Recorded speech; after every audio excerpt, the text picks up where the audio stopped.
higher interest rates, taxes, renters' rights bill. Is buy-to-let even worth it in 2026? So in this video, I want to be speaking about some of these things and what we should be looking at and considering in determining if buy-to-let is actually worth it next year and beyond. So firstly, taxes are high. There's no sugarcoating it, especially if you own invested properties in your own name. So last month, Rachel Reeves confirmed in the budget that she'd be increasing taxes on landlords. So if you've got a investment property in your own name, then the taxes would increase by 2%. So if you're a basic rate taxpayer, it would go from 20 to 22. If you're a higher rate taxpayer, it would go from 40 to 42. And if you're an additional taxpayer, then it would go from 45 to 47. Now, this is a big problem because landlords already that have properties in their own name can't actually offset the mortgage interest as a cost. So they're paying tax on the whole income. So ultimately, this is going to leave a lot of landlords actually in negative cash flows, so not making any money from their properties. In addition to this, there was also an increase in dividend taxes as well on the basic and the higher rate taxes. Now, ultimately, if you've got properties in your own name, especially if there's a mortgage on them, then it is going to be difficult. And no doubt, this is definitely going to affect your cash flow. I think now more than ever, in the vast majority of cases, if you are going to buy an investment property, it makes sense to buy it under limited company. And the reason being is because yes, dividend taxes have gone up, but you have more options with a limited company. You can expense a lot more, so you can expense the mortgage interest as a cost. And if you work with a very good accountant, which is so important, then they can ensure that you are paying as little tax as possible. But of course, you're still under the legal umbrella. So you're paying the right tax, but they're ensuring that, you're expensing what you can expense, and therefore you're able to keep more of your own money. I think especially if you're looking to buy a few properties or you're a higher rate taxpayer, it does not make sense at all to buy investment properties in your own name. The second thing is obviously the renters' rights bill. And I think the big thing here is the removal of Section 21, which is the no-fault evictions. This has been abolished from May the 1st, 2026. So prior to that, you can still use it. So if there are tenants that you don't want in your property anymore, you can use Section 21 notice to evict them.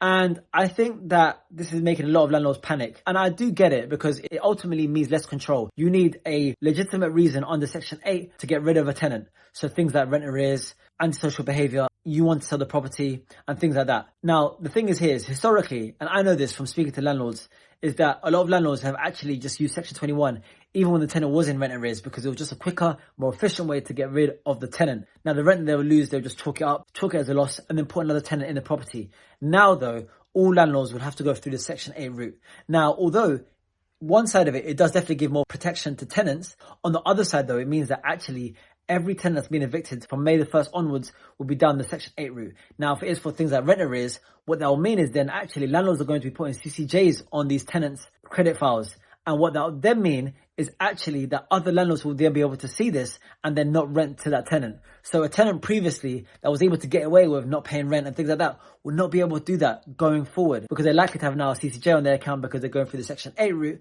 And actually other landlords are going to look at their credit file and think, nah, there's no way I'm going to be renting to you when you stop paying rent on another property. So I think it's actually a double-edged sword. I think in the long run, over a few years where the bad tenants are not paying rent and things like that and they're getting evicted, this will actually make landlords' life a little bit easier when they're actually referencing tenants and getting tenants in their properties. Now, the other thing is interest rates are high, which again makes it harder to cash flow. Now, they have been dropping over the last year and a half. However, when we look at the historic figures that we've been used to post 2008, they are a lot higher than what they used to be. So it does make buy-to-lets a lot more challenging. I've just got to be honest. You can't just buy a property anywhere in the UK, give it to a tenant, and then it's cash flowing nicely. No, you actually have to do more due diligence. So you have to understand what areas to look for, which areas are high cash flowing, and actually understand the area to a good level as well. Are there good tenants in the area? Are they working professionals? Are they very likely to pay your rent? So yes, a standard buy-to-let down south here is going to be very hard for it to work, especially if you're not actually adding any value to it. However, just standard buy-to-lets up north in certain areas do work well. There are areas up north where the yields are 8, 9, 10+%. And as we're seeing interest rates reduce as well, then you are going to be able to find properties cash flowing nicely. Now, what I would say as well is that it's definitely worth considering actually seeing if you are going to buy investment properties, how you can add value to these properties as well. So are you looking to buy a property and then maybe turn it into a HMO and then revalue it at the new value, take out money you put into the deal and then use that money again? So there's different ways you can do this, right? It could be that. It could just be you buy a property that's in bad condition, you refurb it, you do it up, refinance it, and then go again. Or it could be, what I'm doing which is I've got a block of flats up north and I've got it under freehold and now we're looking to actually split the titles and create leaseholds for the 4 flats that we have. And then hopefully if things go to plan, refinance our money and then buy more properties. So ultimately, it's thinking smarter, it's thinking about how you can actually leverage what you have. So if you are able to actually buy properties, do see how you can actually add value to a property and pull out money you put into the deal and then keep using that money again and again and again to buy more properties. Now, what I would say as well is that currently what we're seeing is large corporations like Lloyds Bank, BlackRock buying up so many properties, right?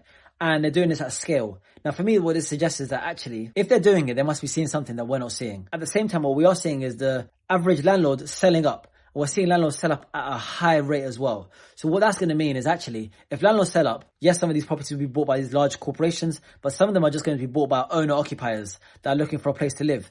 What that's going to do is reduce the supply, and when supply is reduced, that's going to drive up prices. So rent will increase as well over time, just naturally, if the supply of rental properties reduces, which is very likely to happen. It's happened in Scotland when they introduced new rules and regulations, and actually they introduced a rent cap as well, and actually rent prices soared in Scotland. So it's very likely that's going to happen here as well in England. So if you do have properties, and if you do ride the wave, then there is potential that you are going to see higher rents on your properties. Now, I do see how it's unfair to tenants as well, because the reason behind the Renters' Rights Bill is actually to protect tenants. And yes, it will provide them more protection. However, it's very likely going to mean they're going to be paying higher rents in the foreseeable future as well, with landlords selling up. So that's just my thoughts on it. I think there are still opportunities out there. There will still be opportunities next year, but you just have to be able to crunch your numbers better. You have to do your due diligence.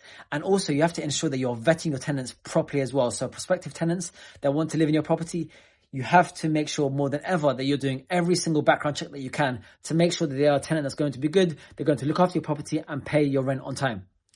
So hopefully this video has helped you understand a little bit about what is to come and what it means for the future of buy-to-lets next year and beyond. So if you enjoyed this video, do give it a like, and if you found value from this video or any other video on this channel, then do subscribe as well. And until next time, happy investing.